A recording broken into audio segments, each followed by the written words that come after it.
Hello guys, this is me. तर जसं की हा पाण्याने भरलेला रस्ता पार करत पोहोचलो होतो आम्ही मंदिराजवळ, पण रिअल टेस्ट तर अजून बाकी होती. ते म्हणजे मंदिराकडे जाणारा हा रस्ता, ज्याच्याकडे पाहून काही क्षणासाठी मनात आलं, आता एवढं दूर कसं चढणार. पूर्ण स्लोप असलेला रस्ता, वरून कडक ऊन, आणि त्यात आम्हाला जेवणाचं सामान पण न्यायचं होतं.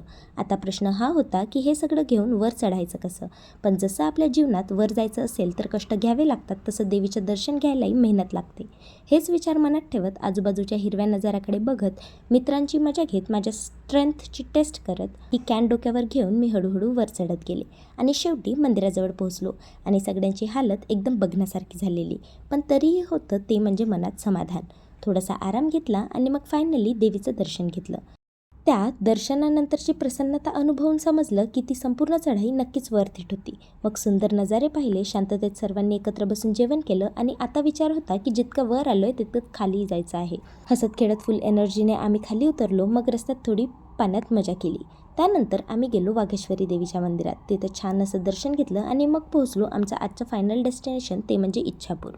तिथे पायऱ्या चढत, मध्येच छान कूलरची हवा खात आणि एवढी मोठी लाईन पार करत इच्छापूरच्या देवीचं दर्शन घेतलं.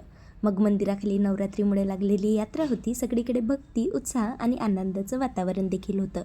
आणि मग शेवटी या गरम वातावरणात थंडगार आईस्क्रीम खात आम्ही आमच्या या नवरात्रीच्या देवी दर्शनाचा प्रवासाचा शेवट केला. हा होता आमच्या नवरात्रीतील देवी दर्शनाचा स्पेशल ब्लॉग. बाकी लवकरच भेटूया नेक्स्ट ब्लॉगमध्ये. Bye bye.